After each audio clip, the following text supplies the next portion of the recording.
प्रिय विद्यार्थियों, आपका हमारे YouTube चैनल नौकरी विद अजीत पर बहुत बहुत स्वागत है। आज का हमारा टॉपिक है मूल अधिकार। आज हम जानेंगे कि फंडामेंटल राइट मूल अधिकार क्या होता है। तो हम पहले मूल अधिकारों के बारे में जान लेते हैं कि अधिकार क्या होते हैं। तो अधिकार राज्य के द्वारा दी गई कुछ परिस्थितियों का नाम होता है। अगर वो परिस्थितियां राज्य हमें प्रदान न करे तो व्यक्ति अपना विकास नहीं कर सकता। जैसे आप पढ़ाई कर सकते हैं, आप कहीं आ जा सकते हैं, आप कहीं घूम सकते हैं, आप कहीं जगह जमीन ले सकते हैं। ये सब क्या है आपका? ये आपका अधिकार है।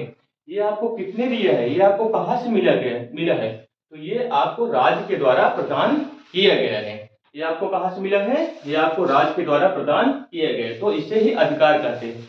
तो आज का हमारा टॉपिक है मूल अधिकार। इसे कहने से मतलब हुआ कि और भी अधिकार होते होंगे, अधिकारों के कई प्रकार होते होंगे। तो अधिकारों के कई प्रकार होते हैं। राजनीतिक अधिकार होता है, नागरिक अधिकार होता है, मूल अधिकार होता है। तो हम यहाँ पर मूल अधिकार के बारे में जानेंगे।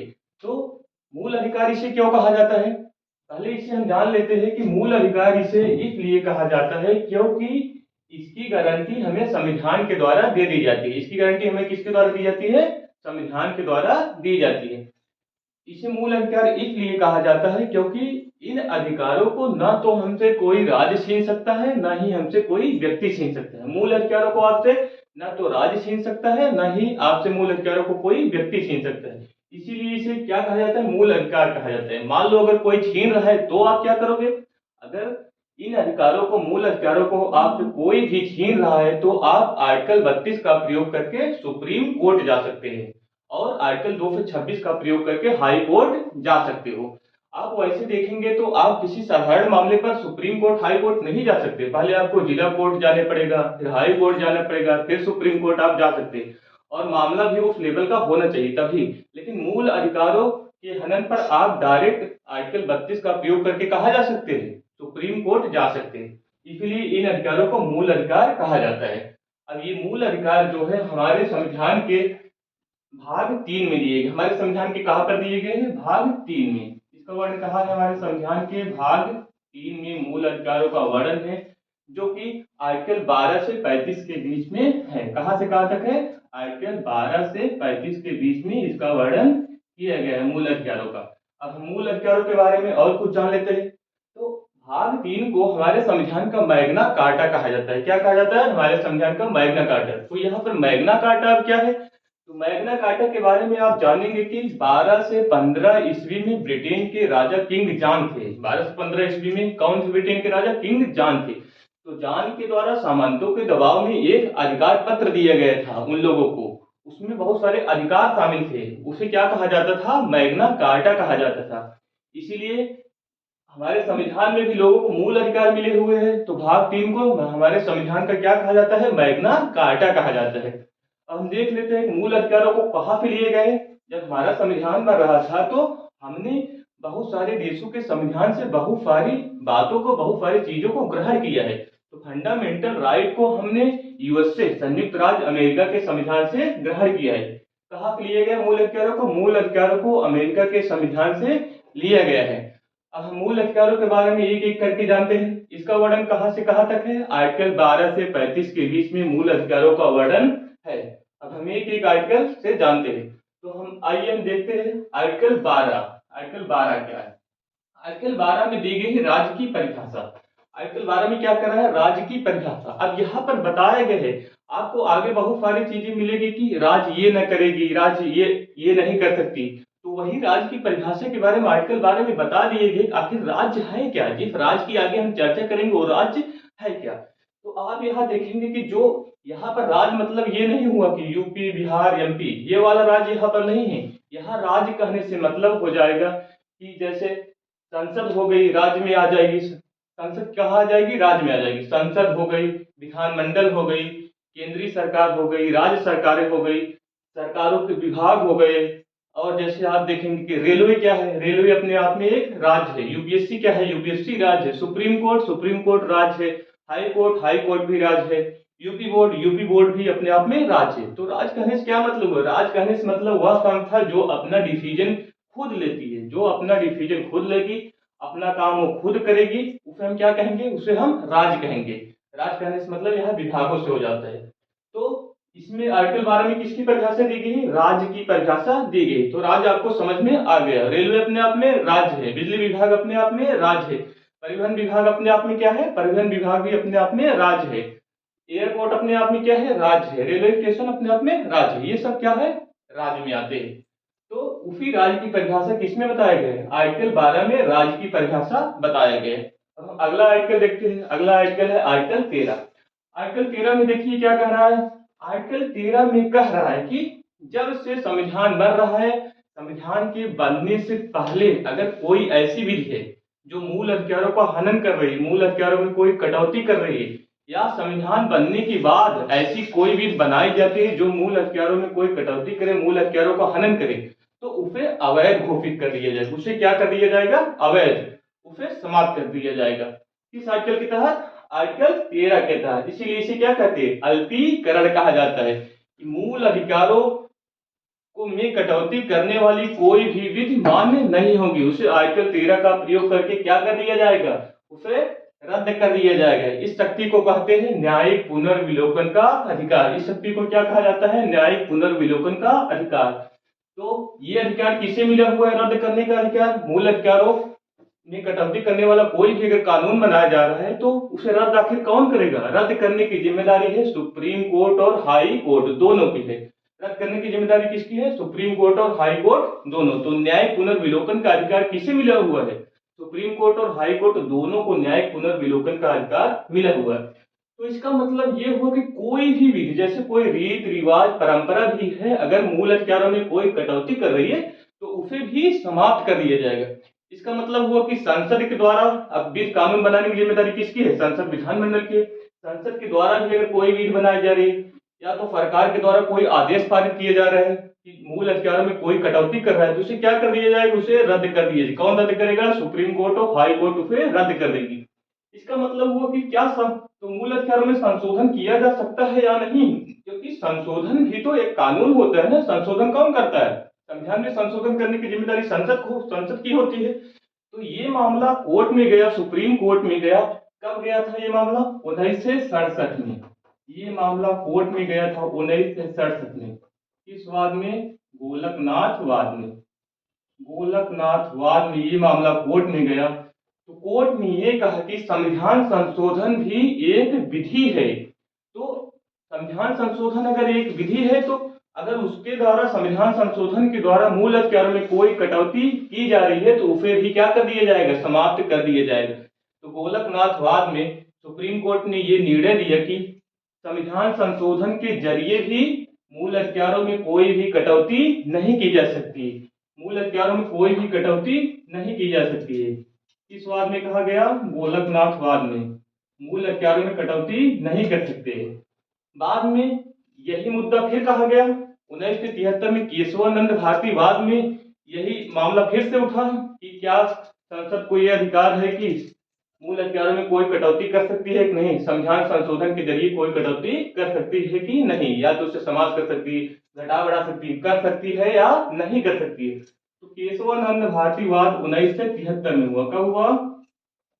1973 में। केशवानंद भारती, कौन सा वाद? केशवानंद भारती वाद 1973 में था। इस वाद में सुप्रीम कोर्ट ने ये निर्णय दिया कि संसद को ये अधिकार है कि इसमें सुप्रीम कोर्ट ने ये माना कि जो संविधान संशोधन होता है उसे विधि के तहत नहीं माना जाएगा। तो संविधान संशोधन की शक्ति का प्रयोग करके संसद मूल अधिकारों में कटौती, मूल अधिकारों में कोई भी चेंजिंग कर सकती है। लेकिन इसी मामले में क्या किया गया? इसी वाद में सुप्रीम कोर्ट ने मूल ढांचे का सिद्धांत दे दिया। कहा कि कटौती तो कर सकते हैं लेकिन ऐसी कटौती न करेंगे कि जिससे मूल ढांचा ही नष्ट हो जाए। मूल ढांचे का भी सिद्धांत दे दिए। अब क्या कर दिया इसमें?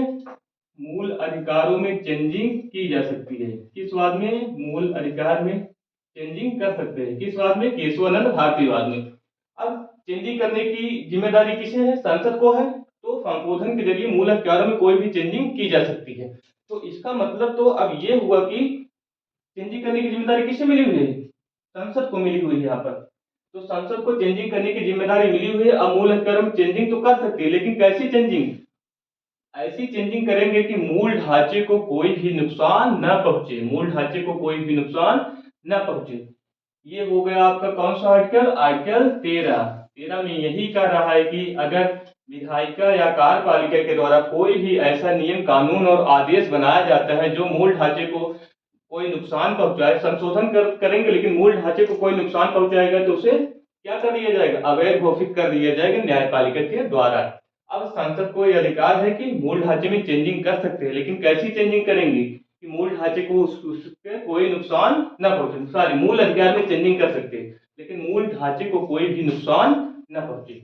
ये हो गया आपका क्या, आर्टिकल 13। अब हम अगला आर्टिकल देखते हैं। आर्टिकल 14 में क्या करता है, आर्टिकल 14 में, 14 में आप देखेंगे दो शब्द यहाँ दिए गए। एक शब्द होगा विधि के समक्ष समता, दूसरा शब्द आप देखेंगे विधि का समान संरक्षण। दूसरा शब्द क्या है, विधि का समान संरक्षण। अब दोनों का हम अर्थ जान लेते हैं। तो विधि के समक्ष समता को, इस शब्द को लिया गया ब्रिटेन के संविधान से ग्रहण किए गए, इस शब्द को विधि के समक्ष समता, और इस शब्द को अमेरिका के संविधान से ग्रहण किए गए। अब इसके बारे में हम जान लेते हैं कि विधि के समक्ष समता क्या है।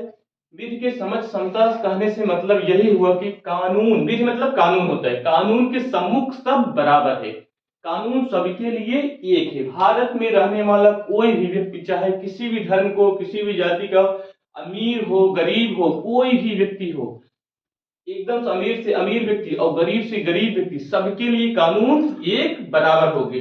अगर कोई भी अपराध कर रहा है, कोई गरीब व्यक्ति वही अपराध कर रहा है और कोई अमीर व्यक्ति वही अपराध कर रहा है, तो दोनों के लिए सजा भी बराबर होगी, दोनों के लिए सजा क्या होगी, बराबर होगी।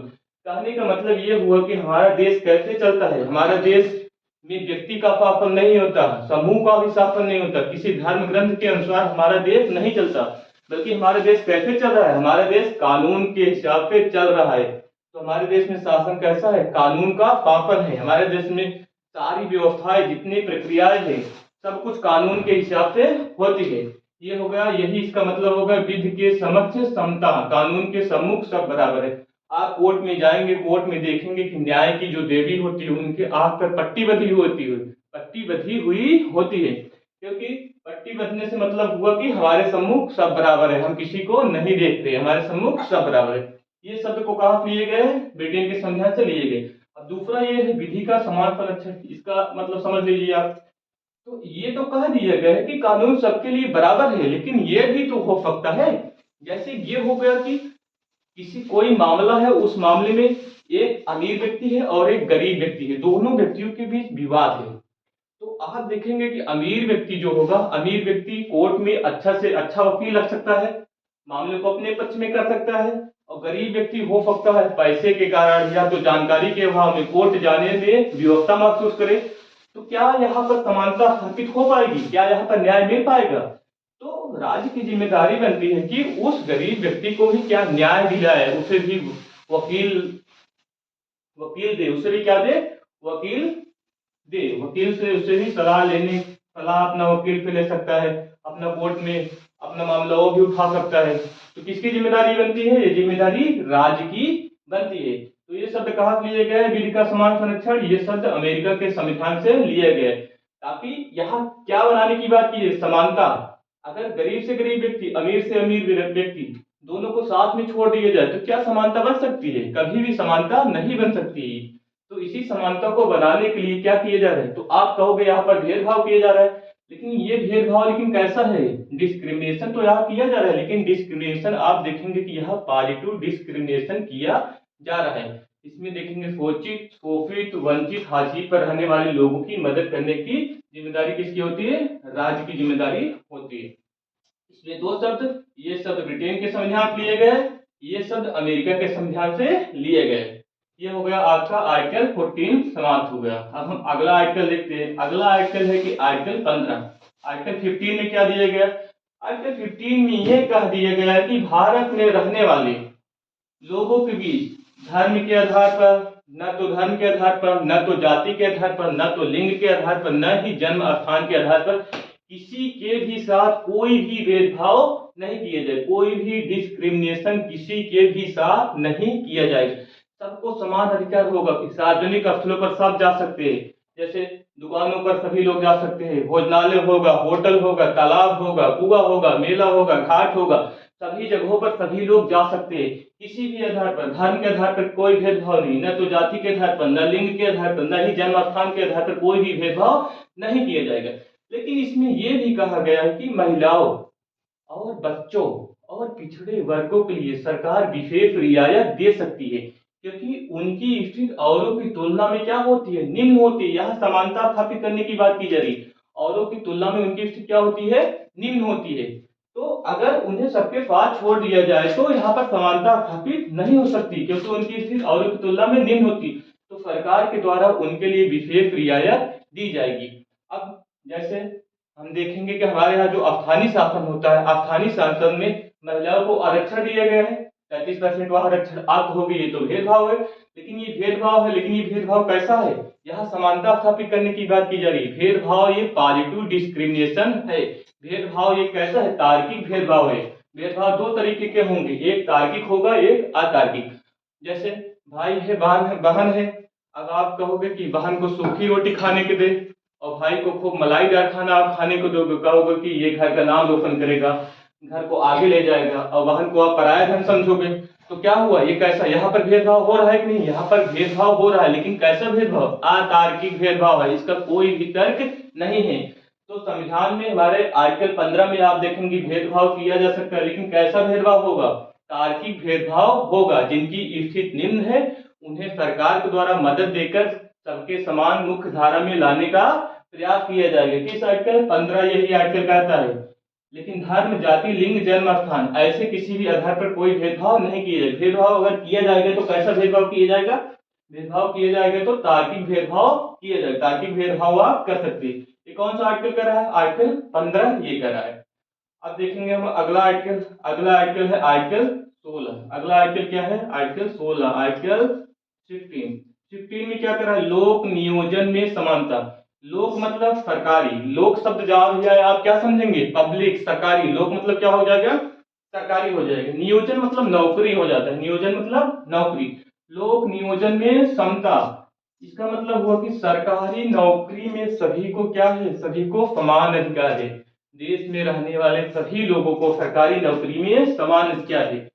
सब सरकारी नौकरी सभी पा सकते हैं, किसी भी धर्म का हो, किसी भी जाति का हो, कहीं भी जन्म स्थान उसका, हालांकि जन्म स्थान के संबंध में सरकार नियम बना सकती है, लेकिन कहीं भी कोई किसी भी लिंग का हो, किसी भी धर्म का हो, किसी भी जाति का हो, किसी भी लिंग का हो, सरकारी नौकरी पाने का अधिकार होगा, सबको समान अधिकार होगा।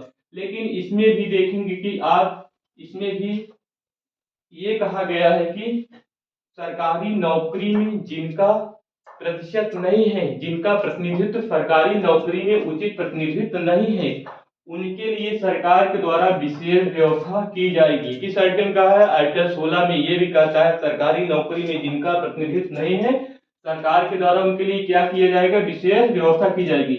आप देखेंगे आर्टिकल 16 के ही तहत आरक्षण की व्यवस्था की गई है, क्योंकि सरकारी नौकरी में सामाजिक और शैक्षणिक दृष्टि से पिछड़े लोग जो है उनके सरकारी नौकरी में प्रतिनिधित्व नहीं है, तो उनके लिए क्या किए गए, आरक्षण की व्यवस्था की गई है। किस आर्टिकल के तहत, आर्टिकल 16 के तहत क्या किए गए हैं, आरक्षण दिए गए हैं। किस आर्टिकल के तहत, आर्टिकल 16 के तहत। इसे भी देखेंगे डिस्क्रिमिनेशन, लेकिन कैसा डिस्क्रिमिनेशन है, ये पॉजिटिव डिस्क्रिमिनेशन है। कैसा डिस्क्रिमिनेशन है, पॉजिटिव। ये तार्किक भेदभाव हो रहा है, कैसा भेदभाव हो रहा है, यहाँ पर तार्किक भेदभाव हो रहा है। यहाँ किसी की कुशलता को, किसी की प्रतिभा को नहीं रोका जा रहा है, बल्कि जिनका प्रतिनिधित्व नहीं है उनके लिए सरकार थोड़ा उनकी मदद कर रही है। तो यहाँ पर भेदभाव किया जा रहा है, लेकिन कैसा भेदभाव है, पॉजिटिव डिस्क्रिमिनेशन यहाँ पर हो रहा है, तार्किक भेदभाव यहाँ पर हो रहा है। तो आर्टिकल 16 यही कहता है। फिर हम अगला आर्टिकल देखेंगे कि अगला आर्टिकल है आर्टिकल 17। आर्टिकल 17 में कह रहा है अस्पृश्यता का अंत, कहने का मतलब छुआछूत का अंत।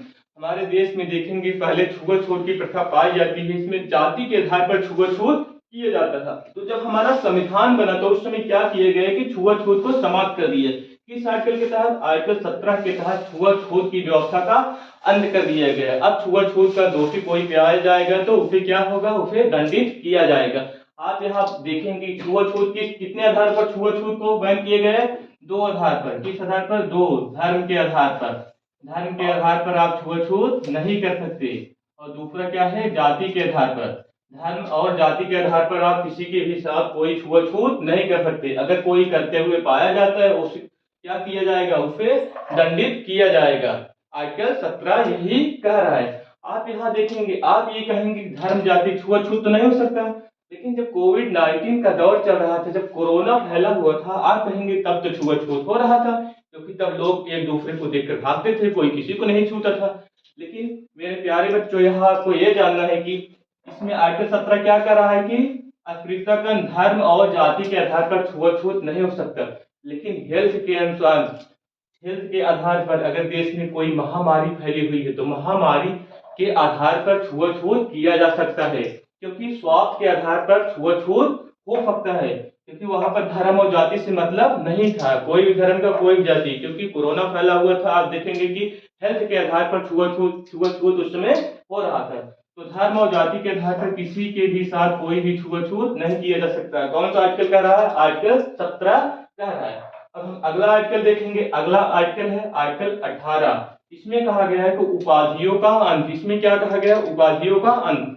आप देखेंगे कि जब ब्रिटिश सरकार के समय में हमारे देश में ब्रिटिशर्स के द्वारा बहुत सी, अंग्रेजों के द्वारा बहुत सी उपाधियां दी जाती। आप देखेंगे राय साहब की उपाधि दी जाती थी, सर की उपाधि दी जाती थी, नाइटहुड की उपाधि दी जाती थी। इससे क्या होता था कि समाज में असमानता आती थी। जो उपाधि धारक होता था उसके और लोगों के बीच में क्या असमानता का भाव आता था। उपाधि का अपना प्रयोग करता था, नाम का प्रयोग करता था, कुछ उपाधि मिली हुई है तो यहाँ पर क्या आती थी? असमानता। तो हमारे देश का जब संविधान बना तो आर्टिकल 18 के तहत उपाधियों का क्या कर दिए गए?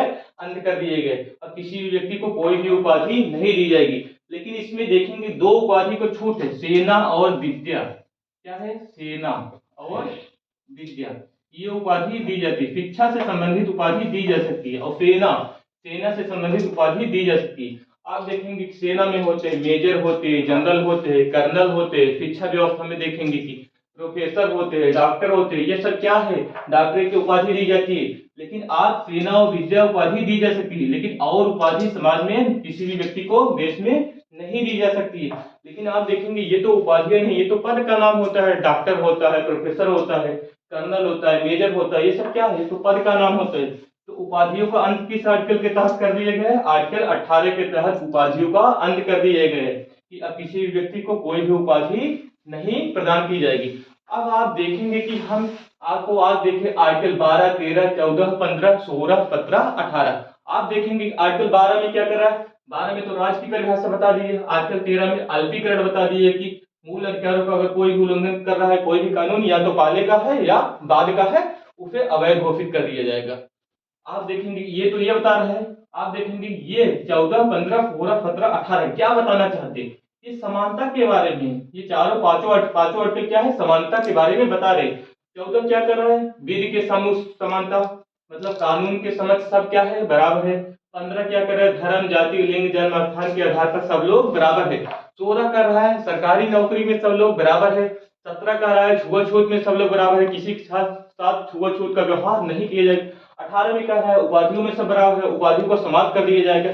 तो यहाँ पर समाज में, देश में, राज्य में क्या बनाने की, समानता स्थापित करने की बात यहाँ पर की जा रही है। तो इसलिए इसे आर्टिकल 14, 15, 16, 17, 18 को क्या कहा जाता है? समानता का अधिकार कहा जाता है। क्या कहा जाता है? आर्टिकल 14, 15, 16, 17, 18 को कौन सा अधिकार कहा जाता है? समानता का अधिकार। क्योंकि मूल अधिकार जो होते हैं, मूल अधिकार 6, कितने मूल अधिकार है? 6 मूल अधिकार है। आर्टिकल 14, 15, 16, 17, 18 ये हो गया आपका समानता का अधिकार। आप देखेंगे आर्टिकल 19, 20, 21, 22 ये हो गया 19, 20, 21, 21 का और 22 ये हो गया आपका स्वतंत्रता का अधिकार। 23, 24 आर्टिकल 23 और 24 हो गया शोषण के विरुद्ध अधिकार। आर्टिकल 25, 26, 27, 28 धार्मिक स्वतंत्रता का अधिकार है। आर्टिकल 29, 30 संस्कृत और शिक्षा संबंधी अधिकार है। आर्टिकल जो 31 था, 31 में संपत्ति का अधिकार दिया गया था, लेकिन संपत्ति के अधिकार को समाप्त कर दिया। आगे आप लोगों को हम उसे बताएंगे। आर्टिकल 32 से संवैधानिक उपचारों का अधिकार। इस प्रकार मूल अधिकारों की संख्या कितनी है? 6 है, जिसमें से एक मूल अधिकार समानता का अधिकार। आर्टिकल 14, 15, 16, 17, 18 आज हमारा समानता का अधिकार समाप्त हो गया। अब अगला अधिकार हम आज आपको अगली वीडियो में बताएंगे। धन्यवाद।